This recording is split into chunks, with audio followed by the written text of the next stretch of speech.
ça, comprenez-moi bien, qu'on va faire tomber Macron, qu'on va faire tomber son monde.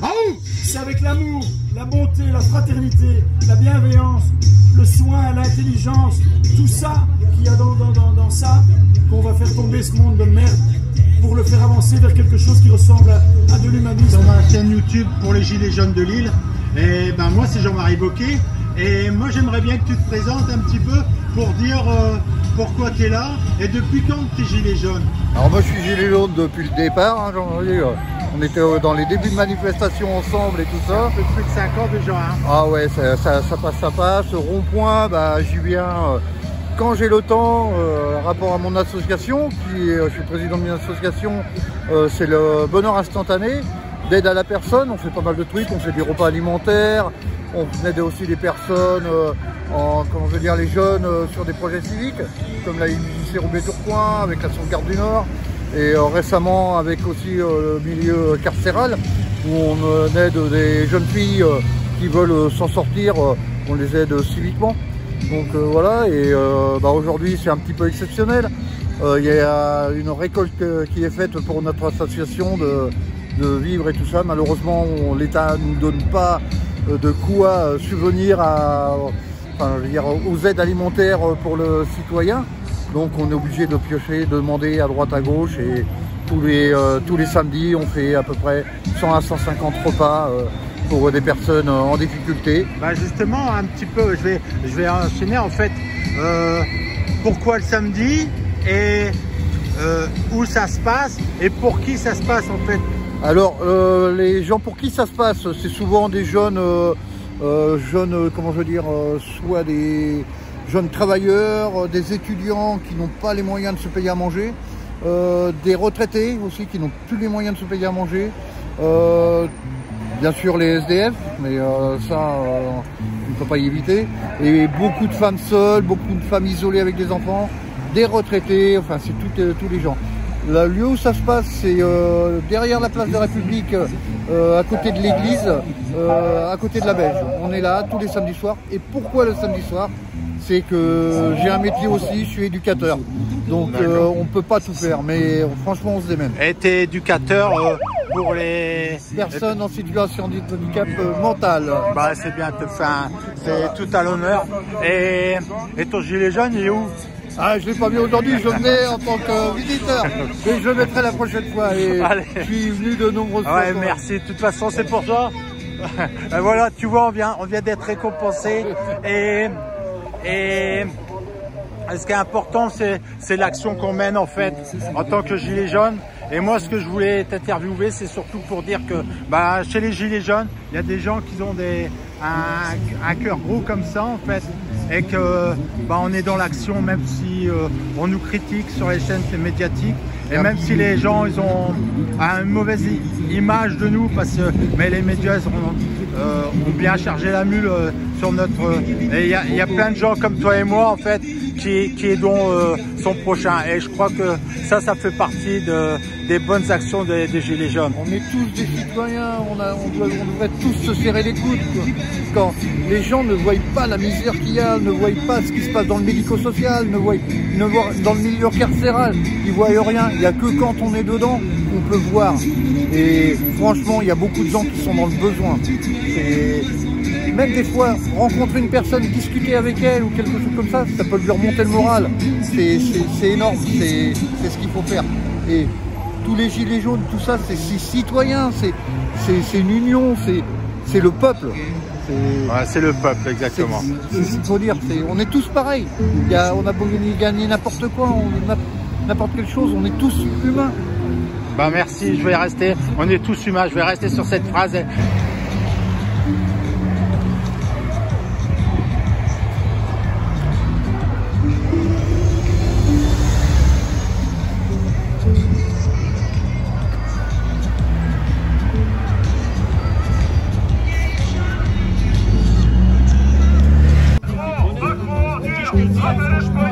La France va te crever à côté de toi. On recule. On recule.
Il fut un temps où j'étais comme vous, malgré toutes mes galères, je reste un homme debout. Je m'en sors, comme je me porte. Ne fais pas la porte, ne ferme pas la porte.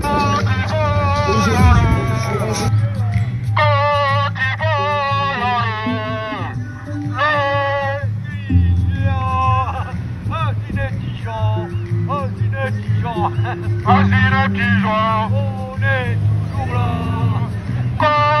voles, les jours Oui, ça peut encore baisser.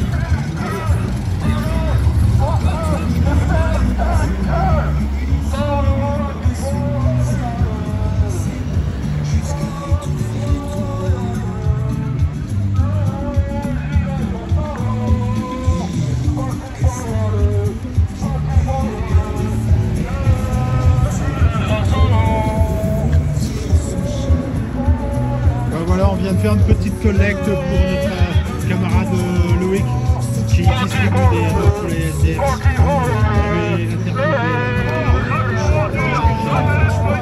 La France a cru crever à cause de toi. Voiture. Travail. Concentre. Et merde, bienvenue Macron. Travail. Ordure. Et crève ta porte. Travail. Concentre. Et ferme ta gueule. Travail. Concentre. Et ferme ta gueule. Concentre. Et ferme ta gueule. Bienvenue Macron. Travail.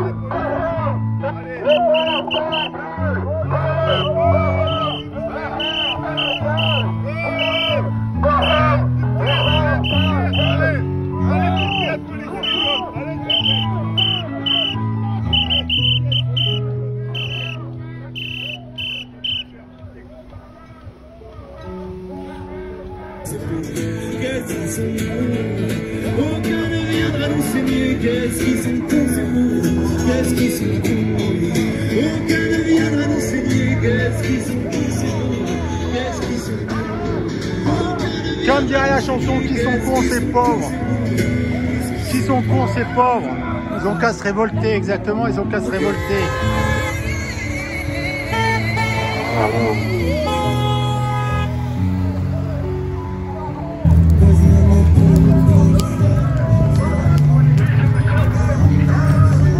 Ah, ici, nos amis de Belgique, là. Hein, on est là. Il y en a plus, tu penses, ok, ça vaut ce que ça vaut, mais je pense que c'est ce chemin-là. Qu'est-ce que tu penses? Et tous ensemble, on pense que c'est ce chemin-là. Une fois qu'on va sur ce chemin, il y a plein d'emmerdes. un tronc par terre, une difficulté, une montagne. Chaque fois on est devant une difficulté, on se dit putain merde, mais on va jamais se dire oh putain il y a un tronc, viens on fait demi-tour. Non, parce que nous on sait que le chemin c'est le bon. Ce qui est triste, donc on contourne, on va quand tu vois les élections, c'est toujours les mêmes qui sont élus, des trucs comme ça. Non, on en a rien à foutre des élections. Ah non, non, bien sûr. C'est vachement important. C'est vachement... Allez, les gilets jaunes sont là. Allez, oh là là. Quand il faut y aller, les gilets jaunes sont là. Et oh là là. Quand il faut y aller, les gilets jaunes sont là. Tout ce monde-là, on n'en veut pas.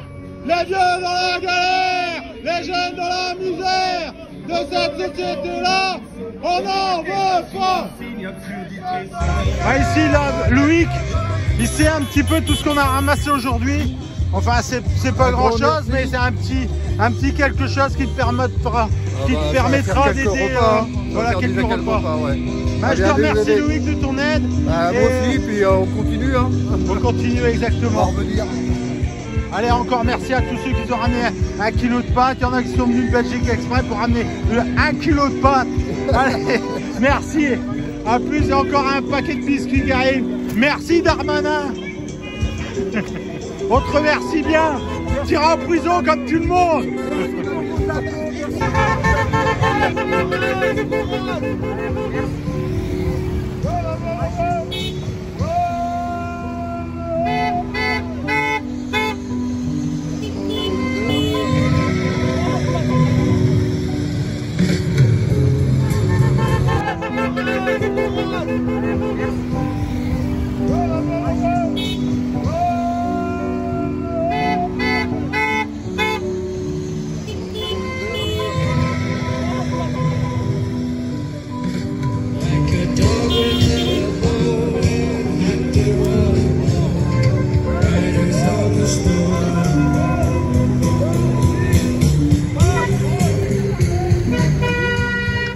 Alors, Barbe Jaune, je t'offre officiellement mon œuvre unique. D'accord? C'est moi qui l'ai fait. Il faut savoir que Anne-Sophie Bastin me disait tout le temps, il n'y a que l'art qui reste dans le temps. Et quand il y a eu le confinement, j'ai fait pas mal de tableaux. Et là, c'est un tableau que j'ai fait exprès pour toi, Barbe Jaune. Alors, l'expression libre, voilà, comme la liberté. Ah!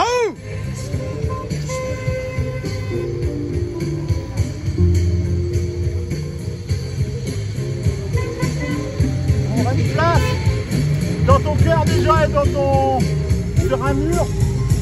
Voilà. Merci. Un petit mot quoi. Un petit mot. Alors, fais-nous rêver, Gégé. Alors un petit mot. Alors je suis très mécontent, je suis très fâché parce qu'il est plus beau que moi. Bon merde. Et les gens sont pas censés le savoir. Deuxièmement, tu me mets dans l'embarras parce que j'ai un petit cœur moi et c'est difficile des moments comme ça. Et troisièmement, je sais bien que c'est un mouvement collectif. J'associe Mika, j'associe tout le monde à ça. Et donc voilà, se voir c'est toujours difficile, c'est comme entendre sa voix, c'est comme voir son visage sur un écran. Donc là c'est bien difficile. Ceci étant dit, est-ce que tout le monde peut bien comprendre l'émotion qui m'étreint pour l'instant? Je veux dire, c'est quoi? Je vais fermer ma gueule. Pour une fois, parce que d'habitude je l'ouvre beaucoup. Et là, je sais pas quoi dire, je te jure. Il y a 1000 choses qui se bousculent en moi. Et franchement, il n'y a qu'une chose à faire, c'est fermer sa gueule devant la beauté, non pas du geste, c'est évident, la beauté de ce mouvement qui produit, par exemple, des moments comme celui-là. Dois-je vraiment en parler? Vous vous rendez compte de ce que c'est que ce mouvement? Regarde, moi je suis venu ici, sur un rond-point. Tu imagines comment je vais partir? Tu imagines comment je vais dormir cette nuit? Et ça c'est juste moi. C'est juste des petites choses. Mais c'est avec des choses comme ça. Tu dormiras mieux. Non, c'est avec des choses comme ça. Comprenez-moi bien qu'on va faire tomber Macron. Qu'on va faire tomber son monde. C'est avec l'amour, la bonté, la fraternité, la bienveillance, le soin, l'intelligence, tout ça qu'il y a dans ça, qu'on va faire tomber ce monde de merde pour le faire avancer vers quelque chose qui ressemble à de l'humanisme. Et là, on en a un petit condensé, et c'est très gênant pour moi d'avoir Mon beau visage, encore une fois, il est plus beau que moi. Putain, tu fais chier, merde. Ça reste une image stylisée. Tu sais, Et souvent, on se dit tout le temps, t'es barbe jaune, mais en fait, je voulais surtout que tu te caches. Je sais que tu te caches derrière une barbe jaune. Là, ça représente aussi un gilet jaune. Évidemment. Et ça, c'est le principe. Mais on reconnaît tes lunettes. Et ça, je voulais surtout marquer important. Même si cette œuvre-là, t'en feras ce que tu veux, même si tu le laissais dans un grenier pendant 50 ans, voire 100 ans, et que tu le ressors, tu dirais, mais merde, il y avait le mouvement des Gilets jaunes, et qu'est-ce qu'on l'a laissé passer? Écoute-moi, je suis pas pédé, mais ça donne envie de l'être, quoi. Alors tu sais quoi, tu vas payer très cher cette émotion que tu viens de me donner. Et tu sais comment? Moi, je sais pas dessiner. Avec la langue. Je vais faire un portrait de toi, tu vas voir mon ami. Mais en grand format.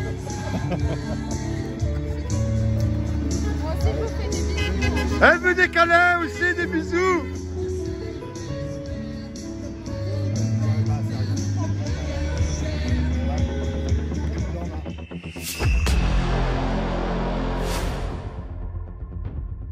BlackRock est actionnaire de milliers de sociétés. Apple, Microsoft, Facebook, Shell.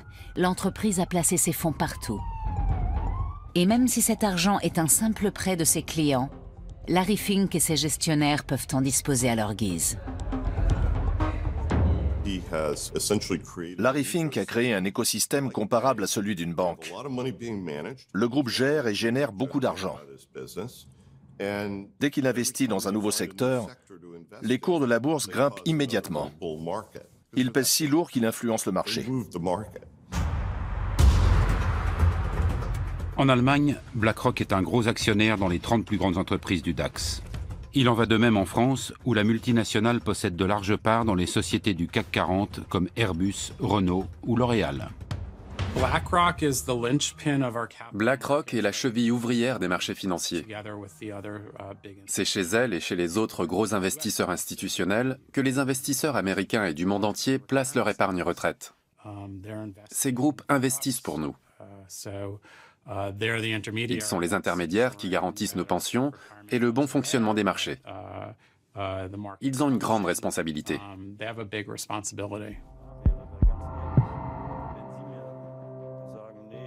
Une responsabilité à l'échelle mondiale. Et pourtant, presque personne ne connaît la société. Durant des semaines, nous tentons d'entrer en contact direct avec elle. Après de nombreux appels et mails, notre demande d'interview est définitivement refusée.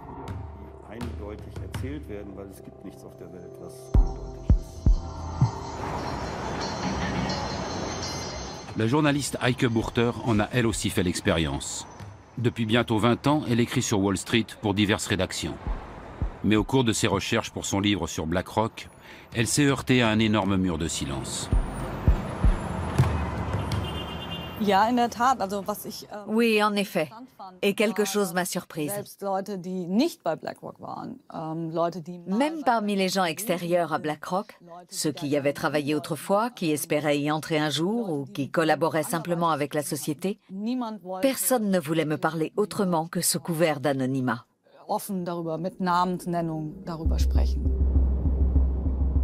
Jusqu'à présent, aucun employé de BlackRock n'a encore osé s'exprimer ouvertement.